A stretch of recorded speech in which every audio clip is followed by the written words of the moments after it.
Hello, everybody. It's Alison. Welcome to our live. Let's flip this round. Okay, let's flip that back round. Okay, I hope everyone is good, and I hope you can see everything well. I'm not quite sure why this has flipped itself around like that, but never mind. Okay, so today I am doing a little live on some questions that I get quite a lot, and I have got here, which I put on my green screen, obviously at home, in lockdown like everyone. So the dog, if you can hear the dog barking, hopefully, yeah, one of my teenage kids will go and answer the door as they know I'm doing a live stream. Okay, so I thought this would be really useful to show you because this is from one of my brand pages, and I did post it in some of my groups and things today, where some of my social media posts get 96 and 98,000 reach, and then engagement of 10k, 5k, 2k. And this is really relevant to lots of people, especially people with small businesses. So I'm going to answer a few questions on making your social media work for you, and also how you can actually increase your engagement and things like that when you are either a freelancer or a business owner, because this seems to be quite a lot of the problem or a lot of the issues that everybody has. And quite often people think, oh, it's a Facebook glitch, it's a Facebook bug, something's not working right. But no, guys, sorry, it isn't that. It's most probably what you're doing. So I've put here, like I said, the proof, which is obviously literally screenshots from some of my posts and pages, so you can actually see that what I do works. It works for me. I work obviously with my own businesses, my own brands, and help other people too. So there we go. Right, so let's go on to some of the questions. And if you are here, say hi, and I'm going to put it in the comments. Say hi and tell me what sort of business, I'm going to put here, what sort of business you have, or profession you're in if you're freelancing. Okay, let me know, because that will help. Put it in the comments. So we have 3 questions, 3 really, really big questions. So I'm going to put them up here on the screen. So this is the first question. Hi, I have a potential new client, ex-employer. They want to develop their Facebook page, but not to be active on a personal page. New to Facebook management, but I've also used personal page to drive traffic to page. Confused. Can anybody help? Definitely, can certainly help on that one. Okay, so firstly, I totally get that the business owner doesn't want like loads of posting on their personal page. I don't either. My personal Facebook page is uniquely for me and my family, and I kind of get a bit fed up if business acquaintances or clients try and friend me on my personal page. It's like personal for a reason, and also the way I behave and interact, as you are probably aware with yourselves, is totally different. How you work and speak to people when you're in a business meeting or when you're prospecting or whatever it is you're doing is completely different to the kind of way you interact with your friends and family. So I'm not really sure how healthy that is, in a sense, because people behave differently, you know. I have my opinions. I'll probably be a little bit more reserved on my opinions if I am working with clients or students or other businesses. You know, into how I might voice my opinion with my friends and family, for example, on a certain thing. It doesn't mean that because someone doesn't want their business acquaintances on their personal Facebook page that they're doing something wrong. It just means like the audiences are different. And I really don't think, I think it's counterproductive on that level. The other way that it's really counterproductive is that Facebook, like all different social media platforms, work totally differently. And the way their functions work are totally different compared to whether you are using your personal profile or whether you are posting as an admin of a business page or whether you're posting as a moderator in a Facebook group.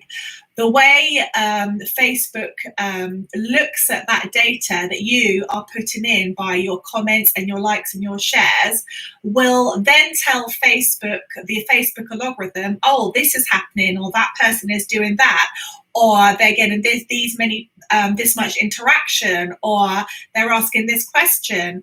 And depending on the keywords you're using, the type of content you're actually using, as in, are you doing a live or are you just making a comment or asking you a question, that tells all the bots and the basic Facebook algorithm to do something. And because of that, it will then start showing that data that you are actually inputting into the Facebook machine. It will then start giving that and pushing that out to the right people.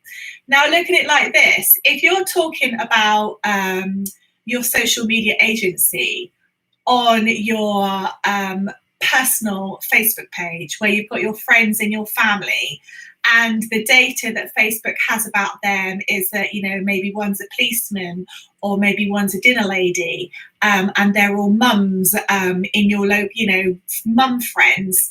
Facebook is going to be looking at your post about social media because it's reading that as social media agency, as a marketing thing, and it's like, oh, where am I going to put that on the personal Facebook page? Where am I going to send that? And because it's sometimes it was going to get not confused, but because it's in a sense limited, then the response that the Facebook algorithm is going to give you is going to be limited. It's not going to work for you. So in answer to this question, they want to develop their Facebook page but not be active on a personal page. Totally. If you're a business, have a business Facebook page. If you are a freelancer, or you're contracting, use your business Facebook page. One, it will start giving the Facebook data center, if you like, lots and lots of information about the types of people that you are potentially trying to reach, and that's all done through the Facebook data pixel. And also it will start pushing your content out to those people. And if those people like what you're saying, the Facebook, in the most simplest terms, the Facebook bots are going to go, oh, the people that are interested in, I don't know, small businesses or dentists or chiropractitioners or what have you, for example, whatever it is, whatever business it is you're trying to connect with for social media reasons or marketing reasons in any shape, sense or form, Facebook will then go, oh, they are interested in this. Let's give that data to more people who have the same or similar interests as whoever it was looking at your content. And in addition to that, Facebook now have, as a business, if you're a business on Facebook, you have a Facebook business page, you have Facebook business shops, you have Facebook groups, you have Facebook live rooms, which are like little mini Zoom rooms in a sense. The only thing that's really missing from Facebook is like the equivalent of the Google Classroom. So Facebook have all these different functions. You have Facebook seminars now, where if you can, for example, one of my businesses is monetized by Facebook. And because of that, through my business page, I have lots of extra different functions that open up to me through Facebook that are certainly not available to me on my personal page, and they're not available to you if you've got anything less than like 10,000 followers or something like that. So a Facebook business page is a total yes. So for this person who's new to Facebook management, I've always used personal page to drive traffic to your business page. Confused, can anyone help? In a nutshell, after everything I've said, stop posting your business stuff on your personal page. Use your business page the way it should be used.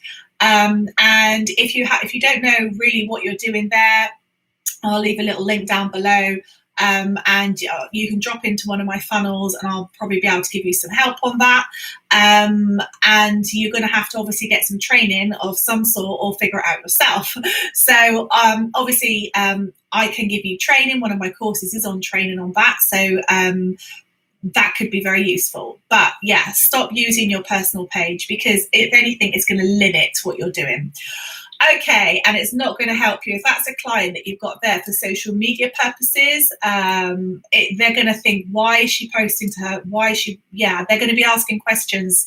Why does she want me to use my business Facebook page? I know for sure if I was outsourcing my social media for my businesses and somebody said to me, I'll manage your social media, but I normally do it through your personal page or the personal page, I'd be going, how long has this person been working in social media? So bit of a telltale sign. My advice, don't do that. Okay, let's go on to question number 2. Okay. Does anyone have advice on how to write engaging captions that don't sound pushy? I'm struggling with creating content for my client that's different and original from day to day. She's a photographer. Definitely. Okay. So write engaging captions is always at the top of the tree when it comes to Facebook posts. And sadly, what most people do is they write things sometimes naively or sometimes a little bit cheekily, and they think, oh, can I get away with doing this? Is they kind of use words that are either banned by Facebook, or they are considered as clickbait by Facebook, or they are just generally against the Facebook policies. So where is my little list? I have a wonderful PDF.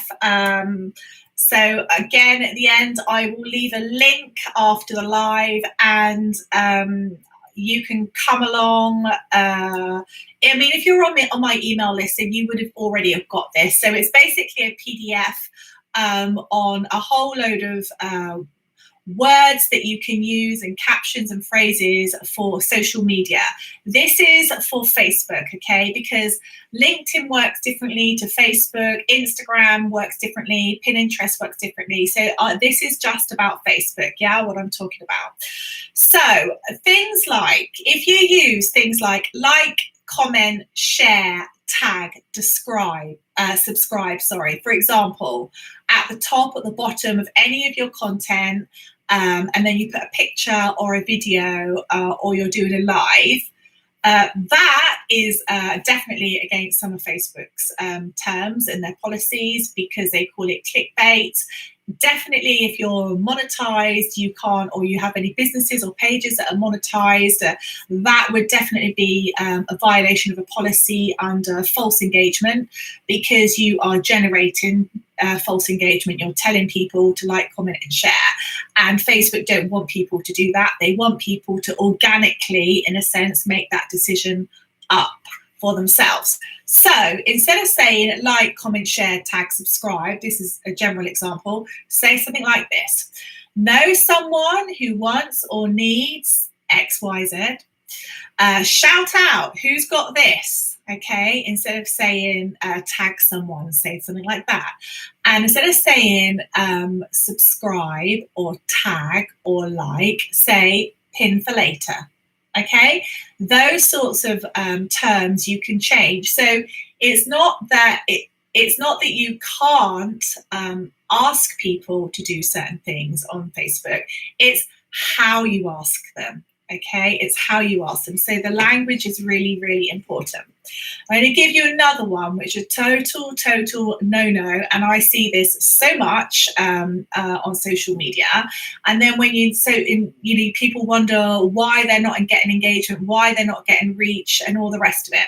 So don't ever use the word free in Facebook. And also, if you're sending out emails and you put free, it gets picked up by the email bots, and that reduces the reach. And quite often, someone won't even get that email if you do that.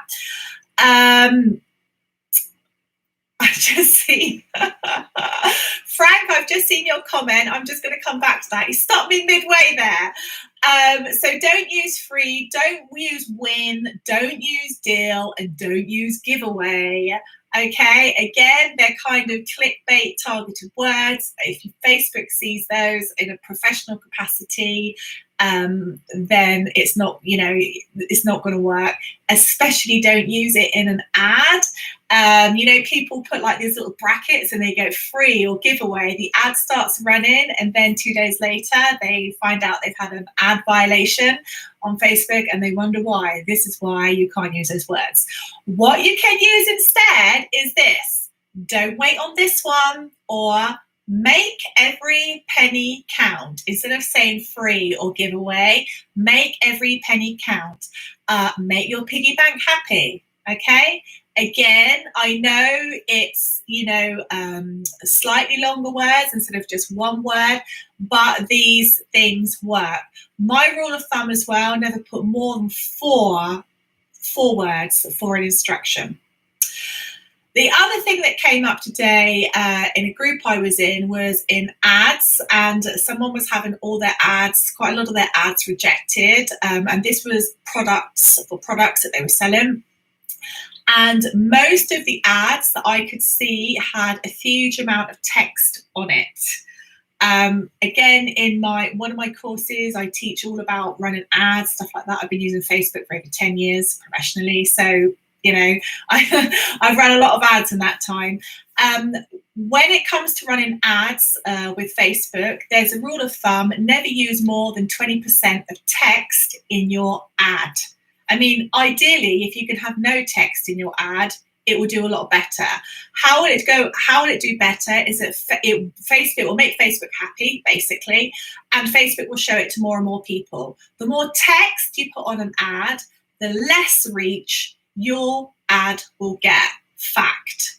Either that, or it will be completely disallowed. So when you're writing ads and you're creating ads, you need to look at your ad creative, your dynamic creative. So that is a term that Facebook uses for all of the stuff that you use to create an ad. So if you have a slideshow of 6 pictures, that's called an ad creative.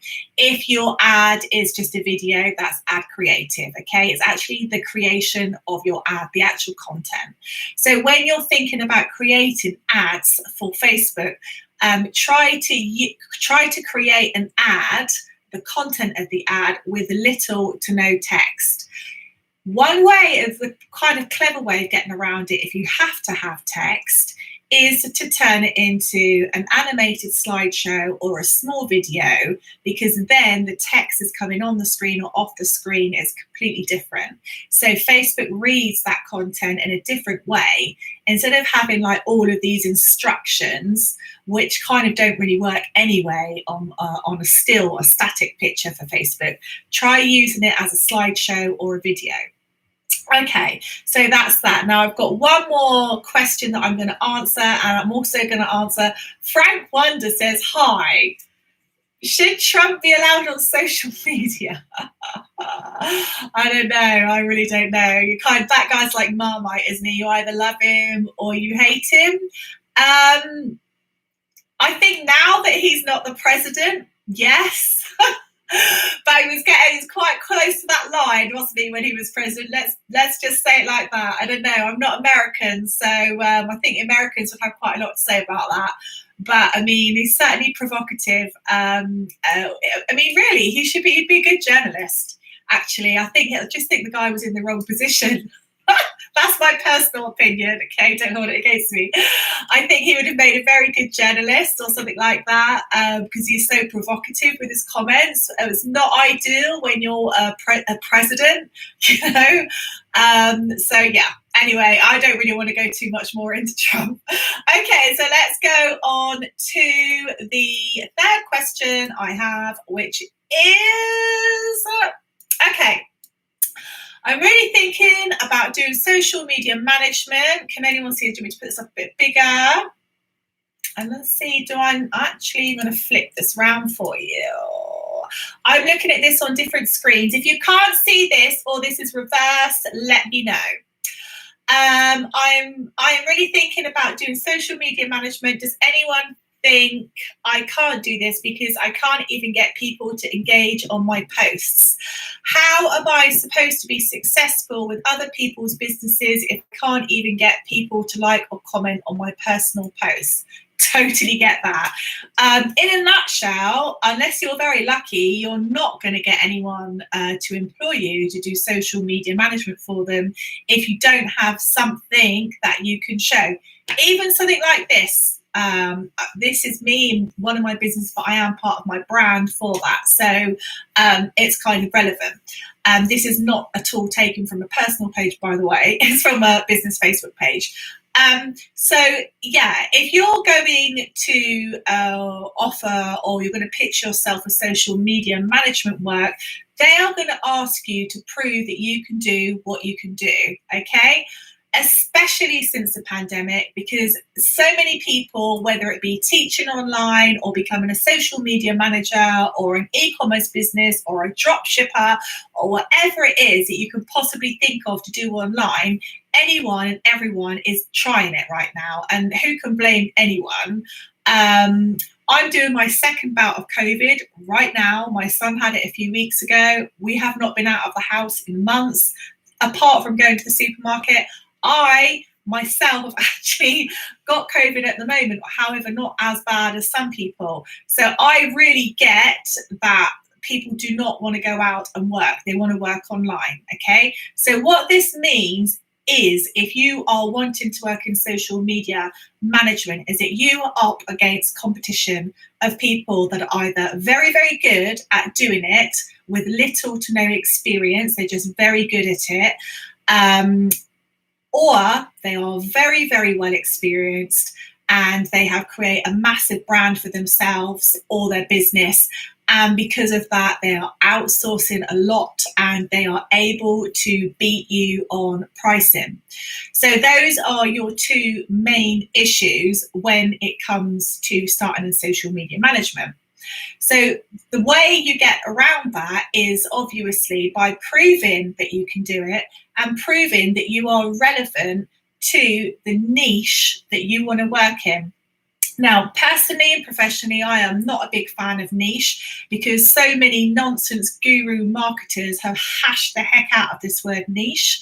And it's like they're always trying to flog you something because of a niche or then and there because of a niche. And most of the time what they're selling is CRAP. So I am very cautious when people start banging on about a niche. I'm quite cautious of it. However, when it comes to social media marketing, there is definitely a niche. I work with social media because I've used it for years in my businesses and anything to do with online education and a little bit of e-commerce, educationally related. I wouldn't put myself in the position of doing social media consultation or management for Mercedes, for example, or mechanics, or because that's just not. I wouldn't even know where to start. Okay, so there you go. That's not my niche. So if you're not getting any engagement on your own posts, these are the questions I would be asking yourself. Is it that you're trying to do everything because you just want to have a go? Or is it that you're not doing everything, you're doing only one area, one niche, but you're doing it because, careful how I word this, are you focusing on certain niches because you consider them to be more profitable than others? That's the other thing. As a rule of thumb, I always get myself involved in professionally in things that I am passionate about, I like, and I can give value to, because then I know I'll be good at it. Quite often when you try and force yourself into an area or a niche, especially business related, where you don't feel quite so comfortable and you don't know much about it, but you're attracted to it because you think you're going to make a lot of money out of it, that is for me, it's a bad business decision. Most of the time you will get egg on your face if you go down that route. So just psychoanalyze yourself a little bit and psychoanalyze your the reasons why. Why are you doing these things? Okay, why are you doing these things? Right, how do you get people to like or comment on my personal posts? Right, if it's for social media, stop posting on your personal page, okay? That's for start, because your nan and the person that lives down the road from you, or your best friend that you normally go out with in lockdown, are not your ideal clients, okay? They're not your ideal clients and not your ideal avatar. So you're not going to, then you can post all day long, but you're not posting stuff that is relevant to them and their lifestyle. This is why you need to have a business Facebook page, okay? And then you start posting your content. Now, if you don't really know what to post anything and everything until you, within the Facebook rules, until you start seeing a reaction. One of my businesses, this post here, this post here, up here, this has got 94,000, it's reached 94,400 people, and it's had over 10,000 engagement. These are Facebook Lives. I do much better with Facebook Lives. One of the reasons is because I interact directly with my audience. They're able to ask me directly questions and I give them direct responses. People like that. One of the reasons why they like it is because you're giving them value. You're truly answering a problem or a question that they have. Secondly, when you do a live, people see you as you really are. Have a look. I'm going to have a look at my pictures. All but one. I look pretty ropey. I mean, I haven't been very well, so I look pretty ropey now. Stop thinking about the fake social media persona. I am not 20, I'm over 40. My social media posts go very well. You do not have to have 5 meters thick of makeup and look like a supermodel or an influencer to work well with social media. And this is a massive misconception. A lot of people think that you need to have all of these things and be all of these things to do well on social media. And actually, when it comes to creating a business or a brand, most of the time, unless you're selling some kind of beauty product or something like that, it goes against you, because the people that I work with are parents or business owners. Okay, they want someone that they can relate to.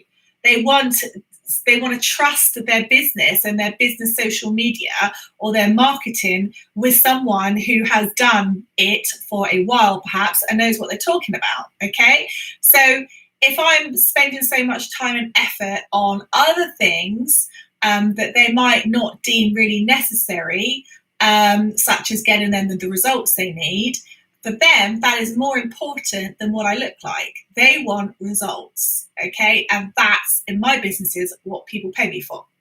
So that's one thing. I also heard today somewhere, someone was saying that you have to know the days to post on social media. And this person was actually pointing people to a website where apparently you post on LinkedIn on one day, on Facebook another day, on Pinterest another day. I mean, it's total BS. And I can tell you why. My clients are all over the world, okay? There is no right time, in a sense, or a right day for me to post, which is why you need to be posting at different times of the day.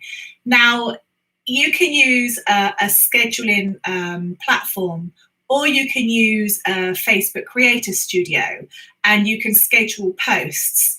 But if you're not looking at the data on the back end of Facebook, as in seeing Facebook tells you when your posts are the most popular. If you look on the back end, if you've got a professional business page, Facebook will tell you these posts are doing well at this time. They will tell you the times of the day that it is most active. If you have a Facebook pixel installed on your websites, which you should have, when you look at that data in the pixel, it will tell you exactly the days, the times, and the hours that your audience, the key word here is your audience, is looking at your content, which is why when people are writing blog posts and they're saying, oh, you post on LinkedIn on Monday, Wednesday, and Friday, but after 5 o'clock, it's total rubbish, because they don't know who my clients are. They don't know where they're located in the world, what time zone they're in,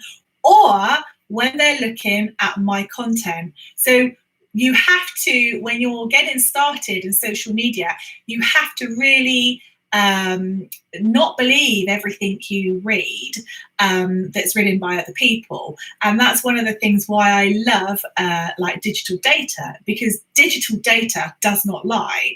I'm not saying people that write blog posts are lying, but that is kind of a bit of a stupid statement to make, in all honesty. Look at the Facebook pixel. And they will definitely start engaging. If you're still not sure, ask them. Say, what can I help you with? I did a live earlier this morning with my audience, and I asked them, what can I help you with? In actual fact, I brought them on camera with me, which is something a lot of people just don't do. You've got this wonderful function on Facebook when you're doing a live. If people want to, you can bring them on camera. You can have a talk with them. You can ask them, what can I help you with? What is the problem that you're having right now? Okay, what are you struggling with? Ask your audience, give them value, and that will definitely get you engagement. The other thing is when people leave comments on your posts, I try to, if I don't do it, it's because I haven't seen it, but on my posts, if people leave me comments, I reply to each and every one of them across all platforms. The only person I know that does this to who's obviously quite a high level that actually does this is Gary Vee. Gary Vee does this, If you write a comment, if you go to Gary Vee's YouTube channel and you leave a comment on his YouTube channel, which I've actually personally done myself, he will reply. If you send him a Facebook message, he will reply. The guy's got, I don't know how many million followers. Lots of people just don't do that. Obviously he's got a lot of followers. You would consider him to be like, he's obviously too busy, but no, he isn't too busy. One of the reasons he does it is because he really cares about his audience and the people that he engages with. But the second reason he most probably does it is because he understands that drives engagement. If I have, and lots of my posts have over 10,000 engagements on it. Engagement can be what? It can be that they've commented, that they've liked, that they've shared it. If people leave me comments and ask me questions and I ignore them, let's say I have 100 or 200, which is quite average for me in this business. If I don't reply to those comments, I'm just going to have people that have asked me 100 questions or posted 100, liked or what have you. If I reply to their comments, and I've doubled my engagement rate automatically, and I've answered their questions, so they feel they've had value, so they know, well, this is great. Next time she's live or next time I go to her page and I ask her something, she is going to reply. So that builds trust and confidence. And at the end of the day, on social media, these are not robots looking at your stuff. They are real people. So interact with them in a real way, answer their questions and ask them if you can help them. Because if you're in business, that's what you're there to do. You're either there to solve a problem through some knowledge that you have, or you're there to sell them something because you think they need it. So at the end of the day, there is a need. But if you remove yourself from dealing with the need and actually answering the response to the need, then you're kind of only doing half the job. Okay, let me have a look at my questions. Would you rather have a candlelit dinner with Trump or take your chances with a random gay guy with the name Frank Wonder? I don't know who you are, Frank. You're offering me out. Are you asking me out to dinner, Frank? I don't even know who you are. Frank Wonder, is this fake? No, I'm joking. You can't be fake. I don't know. I don't know, Frank. I'm pretty sure I wouldn't want a candlelit dinner with Trump, but I'm also pretty sure that I don't kind of do dinner dates with people I don't know. No offense. You'll have to let me know who you are, Frank. Anyway, I hope that's really helped you out. I'm also going to put this into my Facebook group. So I know it's really difficult. It's again knowing what time everyone's in lockdown. 5 p.m. on 5 p.m. on a Friday. I always do kind of what I like to call Freelancer Friday, which is do a live like this. I do normally do it on my other YouTube channel, but I thought I would do it on this one today because my other YouTube channel is very much educationally focused. And today I noticed there's lots of different questions actually from social media managers or people who wanted to start social media businesses. So I thought I would do it on this YouTube channel instead. But anyway, either way, Friday, 5 p.m. London time, I normally stream live on one of my two channels, answering questions like this, or generally just sharing information on things I think could be useful. For example, last week I looked at free accountancy apps that are low cost for people in business, small business, or if you're a freelancer or you're an entrepreneur and you kind of want to learn more about how your business makes money and saves money, and also you can save on a lot of accountancy bills as well, and lots of apps make it super easy. Okay, all right, well then everybody, I'm gonna wait till YouTube does its thing after this live, then I will drop a link and you can have access to some of this stuff I was talking about earlier. Have a wonderful evening, have a great Friday, and stay safe and happy, people. Goodbye.